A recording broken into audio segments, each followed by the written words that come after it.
The recreation hall aboard the Iron Claw echoed with laughter. The heavy war cruiser of the Cthar Empire drifted silently along the edges of human-occupied space, its mighty engines humming quietly as the crew enjoyed a rare moment of relaxation. The campaign against the humans was going well, too well, according to the boasting voices filling the hall. And then, Zil continued, his scaled face contorted in mockery. The human commander claimed their soldier survived after losing both legs and an arm. The young private slapped his armored thigh, his laughter harsh and grating, as if their fragile bodies could endure such trauma. Around him, a dozen Cthar soldiers roared with amusement. Their massive frames, covered in natural armor-like scales, shook with mirth. Each stood nearly 8 feet tall, their powerful muscles rippling beneath protective plates that evolution had gifted their species long before they had developed technology. Sergeant Grok, the veteran squad leader, chuckled along with his troops, though with less enthusiasm. He had led his soldiers through 3 successful raids on human outposts in the past cycle, and while victory had come easily, something about the humans' resistance nagged at him. He couldn't quite place the feeling. What about that myth of human mothers lifting vehicles to save their offspring? Another soldier called out. Their military propaganda claims they can momentarily exceed their physical limitations by factors of 5 or more. More laughter erupted. Zil, emboldened by his audience, stood and began to pantomime a human, hunched and weak, attempting to lift an imaginary weight. Their bodies would shatter, Zil declared. Their bones are like twigs compared to our endoskeleton. That's why we're winning this war. It's just biology. Corporal Rax sat quietly at the edge of the group. Older than most, his scales showing the dullness of age, he studied his drinking vessel with uncharacteristic intensity. When he finally spoke, his voice was low but carried an unexpected weight. Strange, though, isn't it? How their outposts always manage to transmit distress signals before we overwhelm them, almost as if they prioritize information over their own survival. A brief, uncomfortable silence fell before Zil broke it. More proof of their weakness. They flee rather than face honorable combat, he declared, but his voice carried less conviction. Grok noticed Rax's expression, thoughtful, almost troubled. The older soldier had served longer than any of them, had seen more campaigns against more species. His caution was usually worth heeding, but before Grok could question him further, the recreation hall's entrance hissed open. Every soldier instantly stood at attention, conversations dying mid-sentence. The massive frame that filled the doorway belonged to General Forlag, Supreme Commander of the Iron Claw and the most decorated warrior in the Cthar fleet. Forlag was a legend, even among a species that bred warriors. His body was a testament to countless battles, scales cracked and regrown, ceremonial markings denoting victories, and most prominently, a strange, jagged scar that ran from his right eye down to his throat. It was unlike any battle wound the soldiers had seen, neither clean like an energy weapon nor ragged like conventional explosives. No one ever asked about it. The general's eyes, yellow with vertical slits, swept across the hall until they settled on Zil, who was still frozen in his mocking posture of a human. Instead of anger, something like pain flickered across Forlag's face. His clawed hand moved unconsciously to the strange scar on his neck. Private Zil. His voice rumbled like distant thunder. Sergeant Grok. Corporal Rax. His eyes moved to 2 other soldiers. You 5. With me. Without waiting for acknowledgement, he turned and stalked away. The 5 soldiers exchanged nervous glances before falling in line behind their commander. As they passed through the corridors of the Iron Claw, crew members stepped aside respectfully. Forlag led them to his private quarters, a section of the ship few had ever entered. The door slid open at his approach and sealed shut behind the last soldier. Grok had expected opulence befitting a general status. Instead, the chamber was austere, almost ascetic. Weapons and artifacts from various campaigns hung on the walls. Trophies from the conquered Zentin, remnants of the mysterious Volpar civilization, even the crystalline communication devices of the ethereal clan. But Rax, ever observant, noticed something immediately. Not a single trophy from their human conquests adorned the walls. "Sit," Forlag commanded, gesturing to a semicircle of chairs facing a holographic projector in the center of the room.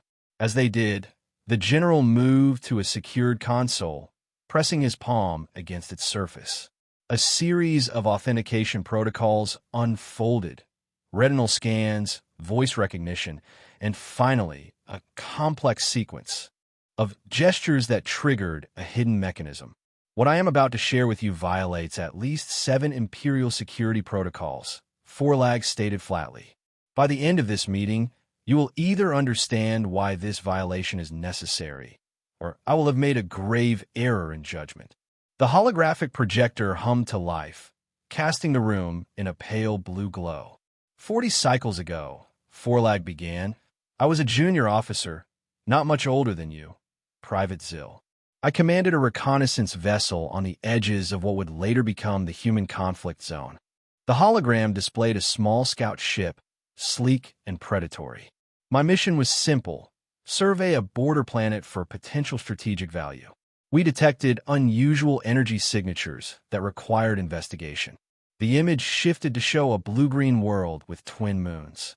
What we didn't know was that the humans had established a small research outpost on the dark side of the planet. Their technology then was primitive enough that our initial scans missed it." Forlag's voice became distant, as if he were speaking from memory rather than reading a report. "We were caught in a magnetic storm unlike anything in our records. Perhaps natural, perhaps not. Our engines failed, and we crashed in a remote region, far from both our intended landing zone and the human outpost." The hologram showed the wreckage of the scout ship, its hull torn open, scattered across a rocky landscape beneath towering alien vegetation. 3 of my crew died on impact. 2 more were critically injured. I sustained.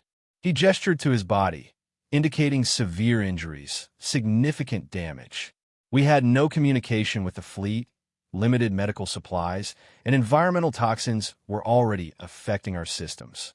He paused, his claw once again tracing the scar on his neck. "That's when we encountered them. A small group of humans, 7 in total.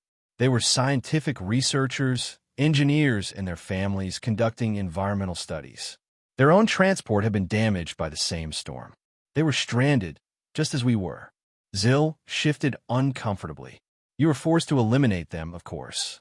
Forlag's eyes locked onto the young soldier with an intensity that made him recoil. "No, Private.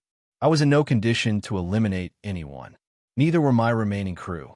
We expected the humans to flee, to abandon their wounded, perhaps even to turn on each other as resources dwindled." His voice dropped lower. "That is what our military intelligence had led us to believe about their species." The hologram shifted to show crude shelters constructed of both Kthar and human materials, ingeniously combined. Instead, they organized with remarkable efficiency. They assessed the situation, divided tasks based on expertise rather than hierarchy, and began immediate work on shelter, water collection, and communications attempts. Forlag's expression was unreadable. They treated their wounded first, then approached us with gestures of assistance. They aided the enemy? Grok couldn't keep the disbelief from his voice. They didn't see enemy in that moment. They saw injured sentient beings, Forlag replied. I was resistant. We all were. Suspicious. But their leader, a senior scientist named Dr. Eris Thorne, was persistent. The hologram flickered to show a human male, elderly by their standards, with white hair and a deeply lined face. Despite his age, his eyes shone with intelligence and determination as he gestured toward a makeshift medical area. 3 days after the crash, I collapsed. The planet's atmosphere contained trace elements toxic to our biology. My internal filtration systems were failing. Forlag's voice became clinical, detached. Dr. Thorne recognized the symptoms. He had been studying the local ecology and had identified the toxic compound. He also knew that humans were largely unaffected by it. Forlag touched his scar again, this time deliberately. Against the objections of some in his group, against all military logic, against the suspicions of my own crew, Dr. Thorne performed a procedure that had never been attempted between our species. The hologram displayed crude medical instruments, improvised from the wreckage and field equipment. He created a filtration system using components from our medical kits and their environmental testing equipment. And then, Forlag's voice caught slightly. He used his own circulatory system as an external processor for my blood. Shocked silence filled the room. What the general described was unthinkable, a direct connection between Cthar and human biology. He knew the risk of cross-contamination. He knew my body might reject the procedure violently. He knew his own immune system might collapse. Forlag's gaze swept across his stunned audience. But he also calculated a higher probability of mutual survival if both groups cooperated. So he acted. The scar suddenly made sense too. Grok. It wasn't a battle wound. It was a surgical intervention performed by human hands with improvised tools. I survived. The procedure left this permanent mark, but it cleansed my system long enough for my natural biology to adapt to the toxin. Forlag's voice hardened it. I witnessed their supposed weakness firsthand. I saw the illogical sacrifice you mock in your recreation hall. I saw strength that had nothing to do with exoskeletons or muscle mass. Zill, pale beneath his scales, stammered, "General, perhaps. Perhaps your memory was affected by the trauma? By the alien procedure?" Forlag's expression didn't change, but the temperature in the room seemed to drop. That was my first thought as well, private, which is why I've spent 40 cycles collecting evidence that what I witnessed was not anomalous, not a hallucination, not an exception. He turned to the console again, entering another series of complex commands. The room darkened further as a new hologram appeared, this one bearing the highest security classification markings of the Cthar military. "This archive should not exist," Forlag stated. "Its creation violates Imperial Directive 547. Accessing it without Supreme Command authorization is punishable by execution. I have been building it in secret, using my authority to redirect data, reclassify reports, and preserve information that would otherwise be purged." The first file opened, revealing combat footage from a Cthar helmet camera. The timestamp indicated it was from an early engagement with human forces nearly 30 cycles ago. This is unedited combat footage, not the sanitized versions shown in military briefings. The perspective lurched as the Cthar soldier moved through a ruined human settlement. Suddenly, a small explosive device attached itself to the Cthar's armor joint, a primitive but effective improvised weapon. The camera spun wildly as the soldier fell, then stabilized to show a human fighter, slight and seemingly fragile, disappearing into the rubble. "Observe the targeted placement," Forlag commented. "Not a lucky throw. They identified the weak point in our articulated armor within their first engagements with our forces." He displayed file after file, combat recordings showing humans using terrain with masterful precision, luring Cthar troops into devastating ambushes, utilizing makeshift weapons with surprising effectiveness. Most disturbing were records of human soldiers deliberately sacrificing themselves to allow others to complete objectives or escape, behavior that Cthar military doctrine had always dismissed as irrational and self-defeating. Now, medical and biological assessments. Forlag continued, opening a new set of files. These are classified research reports from Imperial Science Division, heavily redacted before distribution to fleet commanders. Detailed anatomical diagrams of humans appeared, alongside analysis of tissue samples and medical data. Highlighted sections described unexpected capabilities, extraordinary wound healing rates, redundant nervous system pathways allowing function even after significant brain trauma, rapid blood clotting mechanisms, and toxin resistance far exceeding initial Cthar projections. These reports directly connect to the impossible survival myths you ridiculed, Private Zill. Next came technological analysis of captured human equipment, with charts showing exponential development rates following each major Cthar encounter. They had quickly identified and exploited weaknesses in Cthar technology, developing specialized kinetic penetrators to counter Cthar scales, creating low-frequency energy fields to disrupt Cthar shields, repurposing their own civilian technology for military applications with remarkable speed. And perhaps most concerning, Forlag said, opening the final set of files, verified instances of what our field researchers term rage strength. The footage showed humans in extreme danger, protecting offspring, rescuing trapped comrades, exhibiting physical strength that far exceeded their normal capabilities. Sensor data confirmed the phenomenon, while suppressed Cthar field reports described encounters with humans who continued fighting despite injuries that should have rendered them incapacitated. These directly support the impossible lifting stories, Forlag stated. Rax broke the heavy silence. The Supreme Command knows all this. Forlag's expression darkened. They know most of it, and they deliberately conceal it. They fear the truth would cause panic, diminish morale, and call our overall strategy into question. They actively transform concerning reports into myths, so our troops will underestimate the enemy. He projected a battle schematic labeled Hyperion Gate V. This was reported as an easy victory. In reality, we lost 3 cruisers and deployed tactical-scale destructive weapons to eliminate a much smaller human defensive force. Forlag's voice carried tightly controlled anger. The official history called it a routine clearance operation. Grok felt his world tilting.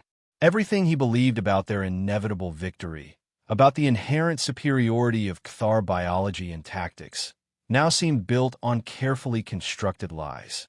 But why? He finally asked. Why would Supreme Command hide this? Because the truth suggests something they cannot accept, Forlag replied. Something that threatens not just this campaign, but the foundation of Cthar military doctrine itself.